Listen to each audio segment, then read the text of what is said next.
longtime staple of a community park deemed unconstitutional. A judge ruling that a cross that's been on the grounds of Bayview Park in Pensacola, Florida, for decades must be removed. The judge noting in his ruling, quote, "I am aware that there is a lot of support in Pensacola to keep the cross as is, and I understand and respect that point of view, but the law is the law."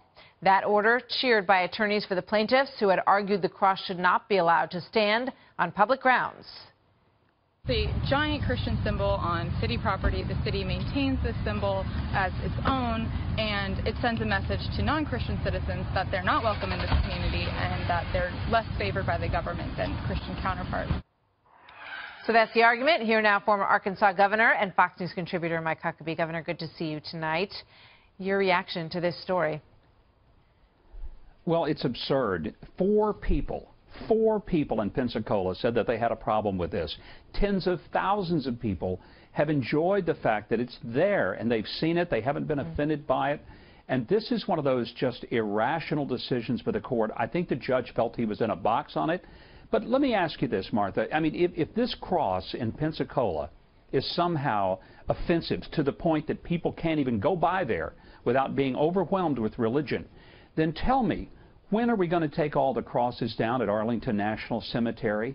Because it's filled with crosses. It's filled with religious symbols. In some cases, it may be the Star of David, but those are all religious symbols. When will those come down? Is that not offensive? This is absurd. We are a nation that has freedom of religion, not freedom from religion, but that's what some of these folks, they want. It's not that they really are offended. They just can't stand the fact that there are some people who believe in God. And they work very hard at it, these individuals, to sort of seek out these cases so that they can make their mark on them. They're from the American Humanist Association.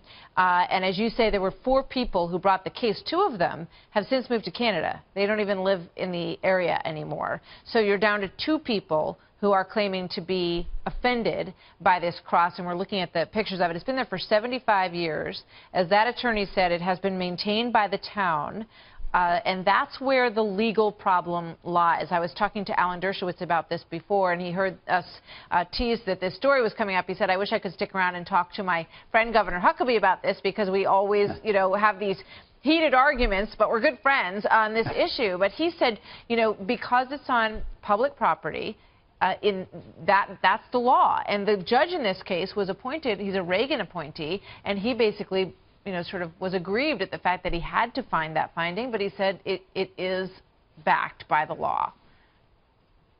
One solution would be that the city would deed the property over to a private foundation and make it so that it no longer is owned and maintained by the taxpayers. I think that's absurd, because we have so many different expressions that really aren't offensive. And you mentioned these two people that moved to Canada. Maybe they need to put up another cross and get rid of the other two people and then be done with it when they move out of the United States. But I just think that the ultimate solution, let the city deed this over to a private entity, and maybe these folks won't be so overwhelmed by the offense of the presence of that statue. It's just It's too bad they didn't do that, and maybe it will be saved by someone who's willing to put it on a private piece of property, because that would make a difference legally, according to the argument that we're seeing here. Governor, thank you very much. Always good to see you. Thanks, Martha. Great to talk to you.